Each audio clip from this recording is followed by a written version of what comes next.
Amin. Selesai. Acara sambutan kita nyanyikan lagu Indonesia Raya.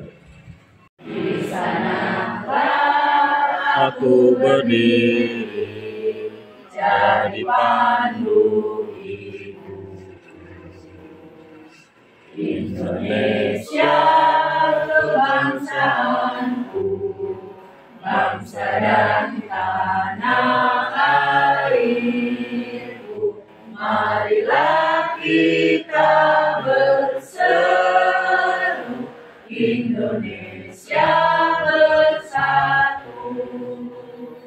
Hiduplah tanahku, hiduplah negeriku, bangsaku, rakyatku semuanya. Bangunlah jiwanya, bangunlah badannya, untuk Indonesia Raya. Indonesia Raya, merdeka, merdeka, tanahku, negeriku yang ku cinta. Indonesia Raya, merdeka, merdeka, hiduplah Indonesia Raya. Indonesia Raya, merdeka, merdeka, tanahku, negeriku yang ku cinta. Indonesia Raya, merdeka, merdeka, hiduplah Indonesia Raya. Baik, hadirin dimohon duduk kembali. Kita semua dalam keadaan sehat walafiat dapat hadir di tempat yang mulia ini dalam kegiatan sosialisasi kurikulum merdeka. Sebelumnya, salawat dan salam marilah kita sanjungkan kepada Nabi kita, baginda Nabi Muhammad Rasulullah SAW beserta keluarga dan sahabatnya. Semoga kita semua mendapatkan Ibu Ida yang saya hormati, sumber Wazi nanti serta Bapak Ibu rekan-rekan guru yang saya hormati. Alhamdulillah pada Oke.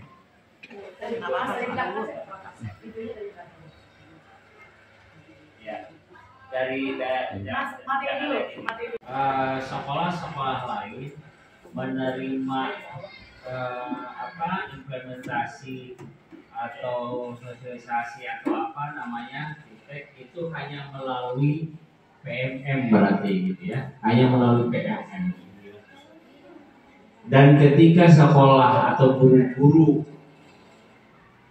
belajar tentang kurikulum merdeka melalui PMM dengan langsung seperti ini, itu tentu saja sangat berbeda.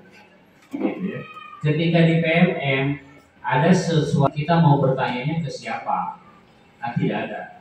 Kita hanya menerima apa yang dibaca saja di PMM.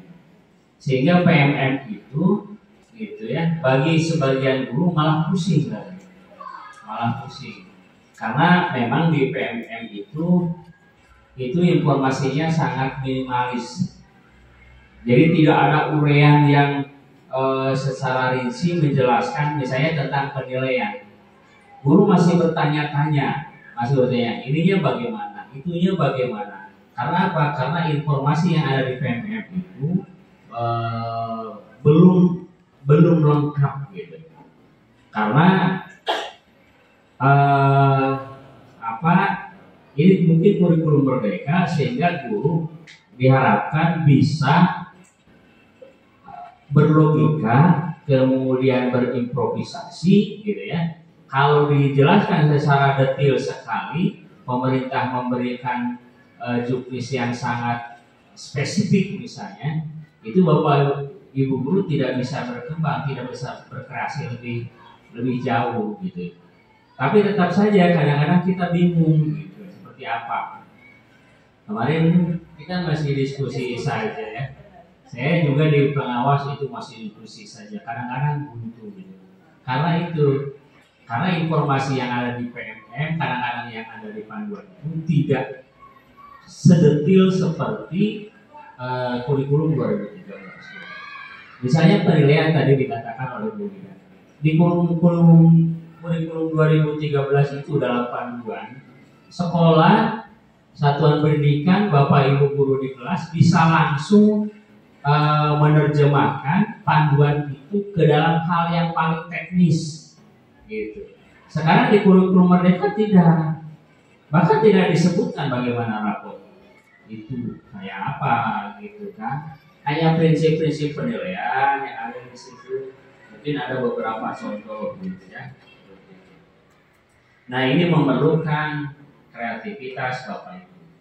Beruntung bagi yang sekarang mendapat bos kinerja, bisa langsung bertanya kepada narasumbernya gitu, narasumbernya. Makanya manfaatkan ini sebaik-baiknya Bapak Ibu gitu ya. Hal-hal yang menjadi bahan pertanyaan selama proses pembelajaran dari mulai Juli, Agustus, mungkin Bapak Ibu banyak kendala dengan kurikulum Merdeka. Pada saat ini silakan unek-uneknya. Ya, misalnya ya dalam hal apa saja lah berkaitan dengan kurikulum gitu ya. Silakan unek-uneknya pada saat ini disampaikan.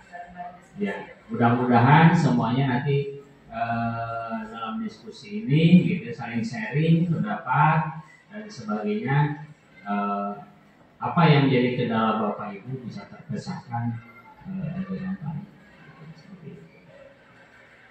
Itu Bapak Ibu. Selain itu, walaupun ini ada penyajian materi secara langsung, PMM tetap jangan ditinggalkan, jangan dibuka. Karena begini Bapak Ibu, kalau Bapak Ibu tidak buka PMM, asumsinya tidak belajar. Padahal bisa jadi Bapak Ibu belajar gitu, belajar ke teman, belajar ke orang yang sudah mengunduh gitu ya, matematika. Tapi ketika Bapak Ibu itu tidak masuk, tidak pernah punya jejak, tidak ada jejak di PMM, gitu. Dianggapnya Bapak Ibu tidak belajar gitu kan, gitu. Dianggapnya seperti itu. Maka PMM-nya jangan udah nggak apa-apa. Kalau jangan karena aksi nyatanya mentok gitu, Bapak Ibu berhenti, jangan begitu.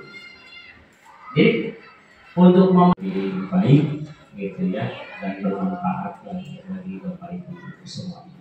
Dan semoga apa yang Bapak Ibu lakukan pada hari ini, niat kita baik untuk kompetensi diri kita, yang akibat langsungnya nanti adalah untuk meningkatkan kemampuan siswa, semuanya untuk peserta didik pada akhirnya gitu ya.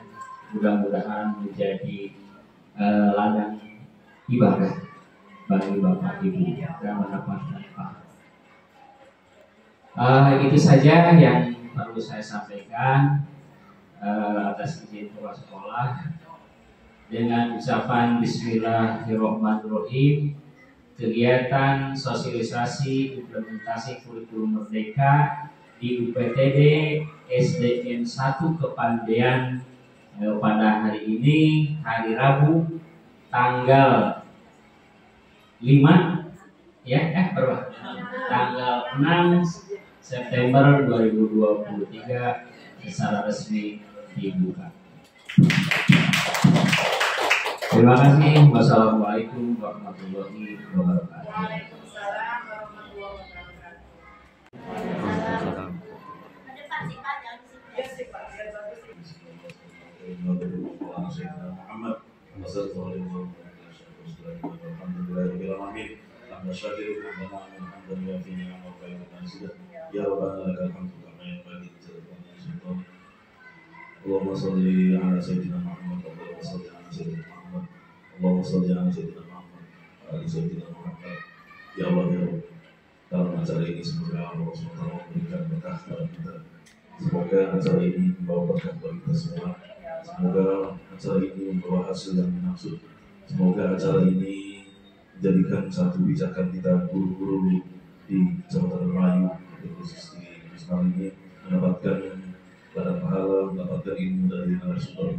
Rabbana hab lana min azwajina wa dhurriyyatina imama Rabbana la tuzigh qulubana ba'da idh hadaytana wa hab lana min ladunka rahmah innaka antal wahhab. Rabbana atina fid dunya hasanah wa fil akhirati hasanah wa qina adzabannar. Wa sallallahu ala sayyidina Muhammadin nabiyyi wa ala alihi wasallam. Subhana rabbika rabbil izzati amma yasifun wa salamun ala mursalin walhamdulillahi rabbil alamin. Assalamualaikum warahmatullahi wabarakatuh. Tepuk semangat. Semangat. Baik Bu, alhamdulillah kita pada sesi kedua. Masih semangat kan? Masih. Tapi sebelumnya hari ini kan kita akan membahas tentang modul ajar B5, berikut bagaimana menilainya dan sampai memasukkan ke rapor. Baik, tapi sebelumnya kita akan menyanyi dulu ya. Apa? Lagu Profil Belajar Pancasila? Oke, stand up, semua berdiri biar gak ngantuk. Baik, biar semangat ya. Musik. Satu ya. Semua gerak ya, tepuk tangan.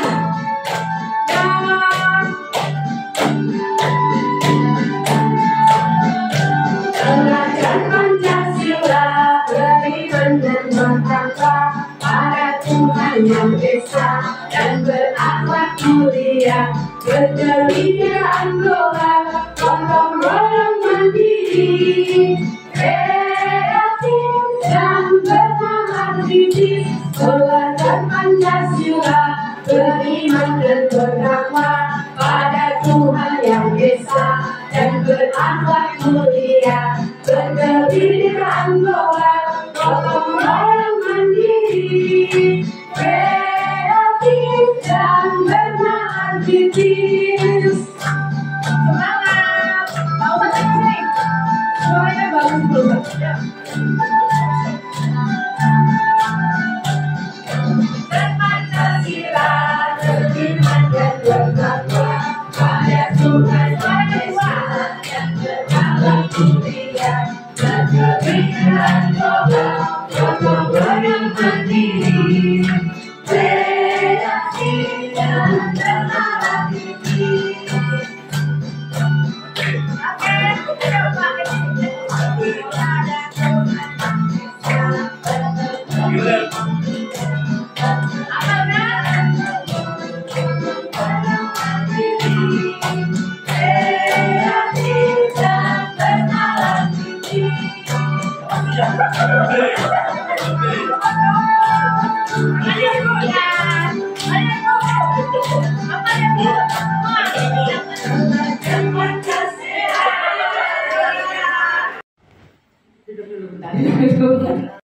Pada hari ini kita bertemu di sesi kedua. Nanti kita akan belajar bagaimana membuat modul ajar, kemudian bagaimana penilaiannya sampai ke raport P5. Semangat? Tepuk semangat.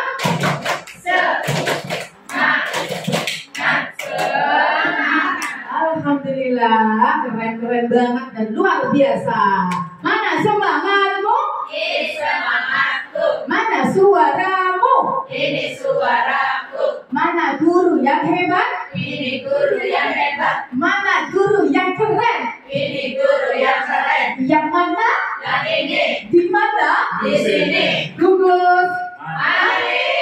Yes. Keren banget kita semua. Baik, pada hari ini kita akan nanti belajar tentang modul proyek penguatan profil pelajar Pancasila. Bapak Ibu, tapi sebelumnya kita nyanyi dulu ya. Siapa yang sudah hafal ke depan menyanyikan lagu juga dengan Bapak Ustadz Tarsono. Yuk, siapa? Bu Haji? Bu Haji Su? Ibu? Ayo, Bu, musik, jaga musik. Oke, stand up.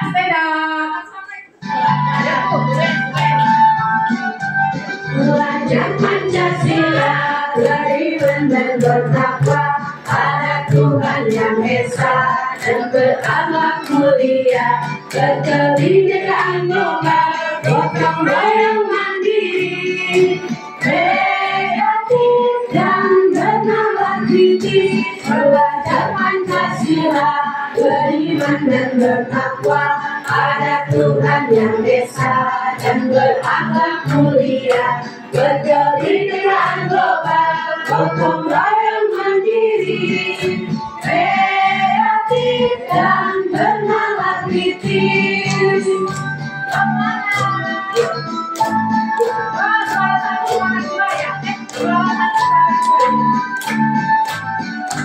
Belajar Pancasila, beriman dan bertakwa pada Tuhan yang Esa dan berakhlak mulia, berkebinekaan global, gotong royong mandiri, kreatif dan bernalar kritis. Beriman dan bertakwa pada Tuhan yang Esa dan berakhlak mulia, berkebinekaan global, gotong royong mandiri, kreatif dan bernalar kritis.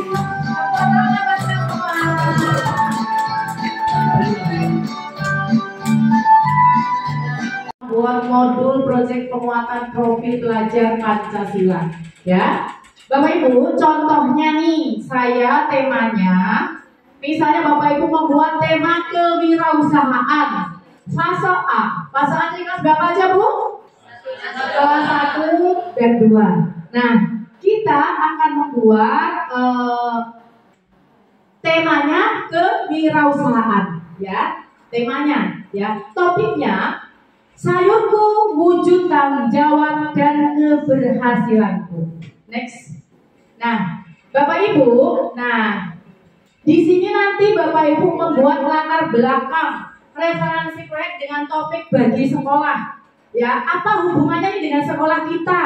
Nah, contohnya misalnya gini. Latar belakang ekonomi orang tua siswa SD Negeri 1 Singaraja itu rata-rata sebagai pedagang, Bu, memang nyata. Hampir berapa 70% itu semua berdagang. Mungkin kalau di Pandai 1 ada yang PNS mungkin 30%, mungkin pedagangnya 30% ya, Bu. 40%-nya mungkin wirausaha atau apa mungkin Bapak Ibu. Iya, wirausaha. Nah, iya. Kalau di saya, latar belakang ekonomi orang tua siswa SD Negeri Singaraja kebanyakan bekerja sebagai pedagang. Selain itu, letak sekolah juga tidak jauh dari lokasi pasar. SD 1 itu kan sampingnya pasar, Bu. Pasar apa namanya, Pak? Balung ya. Nah, pas sedikit jalan kaki dari pasar. Nah, sehingga sekolah merasa perlu mengembangkan jiwa kewirausahaan siswa sejak dini. Nah, upaya sekolah menumbuhkan jiwa wirausaha, ya, mengandung harapan agar apa? Agar di kemudian hari siswa itu dapat membaca dan menangkap peluang, ya. Peluang apa, Bapak Ibu? Peluang kewirausahaan, ya, yang ada di lingkungan sekitar tempat murid-murid UPTD 1 Singaraja tinggal. Ini latar belakang mengapa saya mengangkat tema ini untuk fase A kelas 1 ya, 1 dan 2. Nah, selain itu, lingkungan sekolah memiliki halaman yang luas, tetapi penghijauannya masih kurang. Nah, di SD 1 Singaraja kan memang lapangannya luas, Bapak Ibu ya. Nah, tapi saya masih belum banyak menanam tumbuh-tumbuhan di situ, sehingga dengan kewirausahaan proyek penguatan profil pelajar Pancasila ini diharapkan nanti, ya kan, sayur-sayuran yang ditanam siswa bisa menjadi salah satu media dalam melakukan penghijauan, ya. Sehingga apalagi, sehingga sekolah itu juga dapat apa ya, sesuai dengan program pemerintah Kabupaten Indramayu ya, yang Puspa itu, Bu, ya. Nah, itu kan sekarang kan lagi digalakkan itu. Jadi sekolah juga sebagai pusat pangan, tapi itu sebagai pembelajaran, bukan pusat pangan yang sebenarnya hanya pembelajaran bagi siswa-siswa kita. Next. Nah, ini yaitu membantu siswa mengembangkan kompetensi dan karakter pelajar Pancasila melalui kegiatan bertema kewirausahaan. Nah, selain itu ya siswa juga dilatih untuk mengenal potensi dirinya sendiri, Bu, ya. Melatih potensi saya apa untuk kearifan lokal ini, ya kan? Nah, kemudian nanti ke depan bisa dikembangkan. Kan namanya anak punya potensi masing-masing. Ada orang yang senang banget dia tuh nanam, ya enggak, Bu? Nah, nanam apa aja dia suka. Ada yang seperti itu. Ini tujuannya, Bu. Nah, kemudian target apa dari proyek ini? Apa yang kita harapkan, ya? Nah, proyek ini diharapkan dapat mencapai 2 dimensi profil pelajar Pancasila. Jadi tidak semua 6 tadi kita masukkan ke setiap proyek, enggak, Bu. Kita ambil boleh 1, 2, atau 3. Di sini saya membuat contoh 2 yang saya ambil, yaitu dimensi mandiri, dimensi beriman bertakwa kepada Tuhan Yang Maha Esa dan berakhlak mulia. Nah nanti ini, Bu, nanti yang kita akan masukkan ke dalam rapot itu, Bu. Ya. Jadi nanti ini aplikasi rapot kita akan Bisa saya sebagai fasilitator. Nah, benar. Seperti itu. Jadi kalau saya masuk ke P5, saya belum beragama. Ya, artinya kapasitas saya sebagai fasilitator. Saya ikut banyak di kelas 1 2 kelas membuat temanya kayak kelanjutan gotong sampah. Nah, saya sebagai fasilitator masuk situ, bukan sebagai guru agama. Benar. Mangga. Saya yang lain? Barangkali dari ini kan dari Pandes juga, Ibu dari Pekandangan 1 ya. Dari mana? Pekandangan Jaya 2. Oh, Pekandangan Jawa 1. So, gimana Ibu?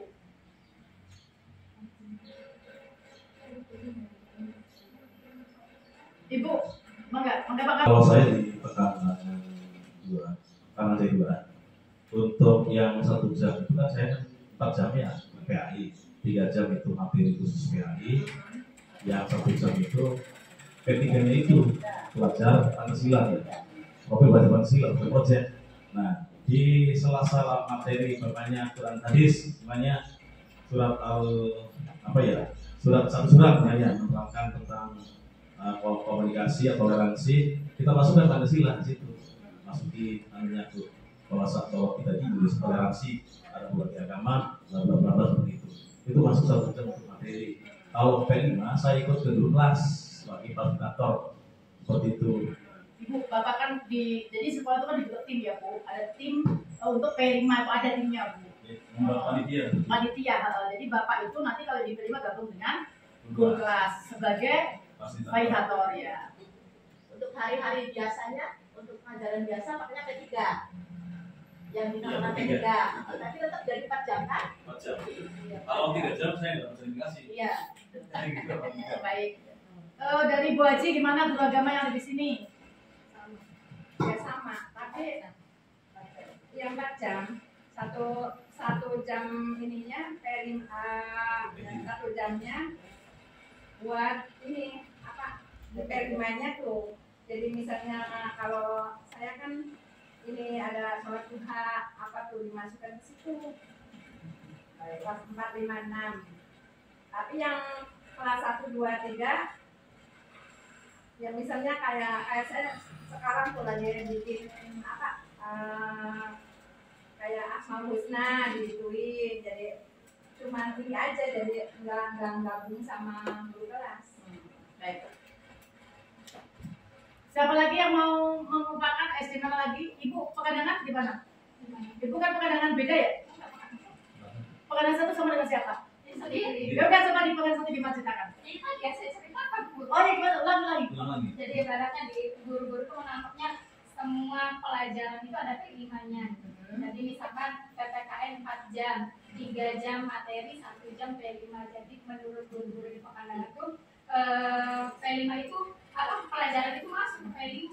Tapi pemikiran saya memang ada pelajaran P5 kayak pelajaran umumnya gitu ya, Bu ya. Jadi itu masih salah persepsi. Bulan sekolah di Pekandangan tuh menerapinnya seperti itu, Bu. Jadi kayak misalkan PJOK 3 jam Ya di lapangan 1 jam P5, tapi P5 PJOK. Sedangkan P5 kalau pemahaman yang tadi Miss Gila jelasin, yang ada sangkut pautnya sama pelajaran, memang itu proyek Pancasila. Iya, makanya kita berkolaborasi dengan guru. Guru fase A boleh berkolaborasi. Nah, di sekolah memang dari awal juga karena di share jadwal pelajarannya ada P5, orang tua tuh Bu di buku P5 gitu, karena nggak ada sosialisasi, kita juga nggak ada tim membantu tim P5 belum ada, jadi emang masih kurang paham. Jadi yang digarisbawahi kan yang namanya P5 kan kokurikuler, bukan intra. Kan bisa.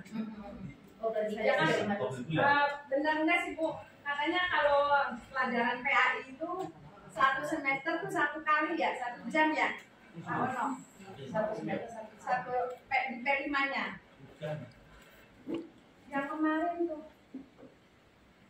1 semester minimalnya 1 kali, 1 jam P5-nya. Jadi kalau P5 itu bisa tuh. 1 tema. Kokurikuler itu Mas. Kalau Iya. intra, kalau yang P3 itu intra masuk ke kolaborasi. Maksudnya P3 ya. P3 masuk ke intranya. Kita bikin kolaborasi tentang negara Indonesia dan sebagainya, itu kan Pancasila. Ya kalau di sini mah sama Nggak ada, bisa. ya nggak ada sangkut pautnya sama pelajaran PAI. Ya, intra. Iya. Nah, Tapi kalau di sini mah maksudnya mah yang 1 jamnya itu buat P5. Kalau yang P3-nya nggak P3, Bu. Ya, P3. P3 namanya. Yang 3 jam agama. Yang 1 jam P3. Iya. Profil belajar Pancasila. Iya. Kalau di Pekan tuh mikirnya ya itu tuh P5. Oh, iya. Jadi di sini juga begitu. Tinggal nanti menjelaskan teman-temannya di sana. Jadwalnya Jadi SPDP ada P5-nya, bahasa Indonesia ada P5-nya ya. Itu sama kok bisa. berarti. Kalau di sini, maksud di pada 1 itu, yang 1 jamnya itu, yang tadi dikira P5 itu mestinya P3 ya. Hanya P3, tapi tetap itu jamnya. Terus sekarang tadi kita sudah membahas tentang modul P5 ya. Nah sekarang bagaimana memasukkannya ke dalam aplikasi rapor? Tadi saya sudah sampaikan di sini ada Ibu Merdeka mau pilih yang mana ya? Kalau tahun kemarin itu misah ya antara rapor intra dengan P5. Nah sekarang nanti juga saya kasih aplikasi yang jadi satu gitu. Jadi P5 dengan intra kuliah itu nyambung gitu. Nanti Bapak Ibu pilih yang mana ya?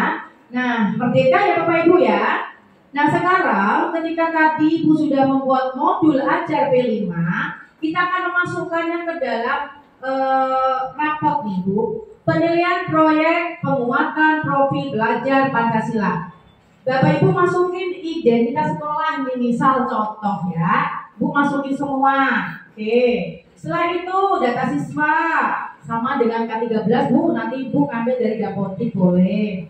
Kemudian deskripsi proyeknya apa tadi yang sudah saya sampaikan. Proyek ini misalnya bertema apa? Gaya hidup berkelanjutan. Dengan topik apa? Mengurangi dan mengolah sampah plastik. Dilaksanakan di kelas berapa? Fase A, kelas 1. Ibu tulis di sini ya. Bla bla bla bla ya. Ibu tulis dulu ya.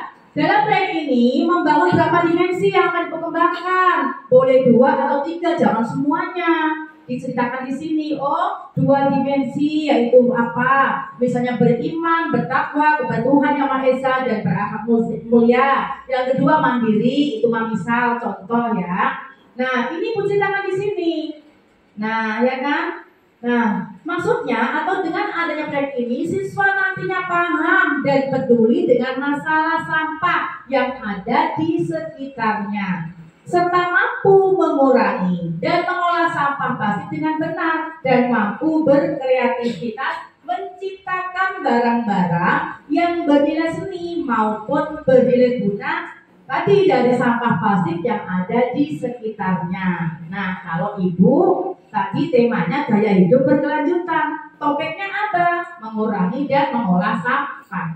Kayak tadi saya sampaikan, misalnya harus ingat aja di fase C kelas 4, temanya kewirausahaan, topiknya adalah budidaya lele dan membuat abon. Karena tadi saya punya empang kecil, hanya pembelajaran.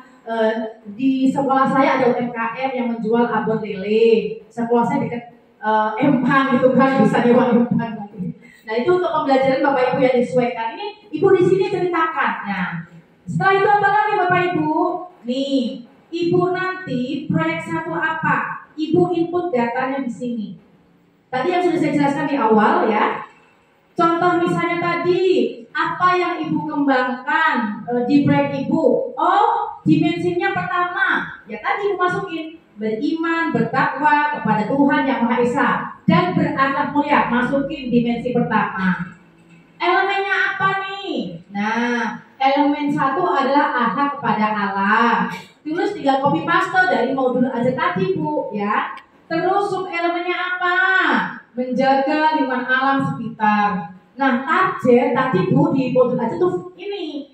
Capaian apa di fase 1? Oh capaiannya adalah membiasakan bersyukur atas lingkungan alam sekitar dan berlatih untuk menjaganya.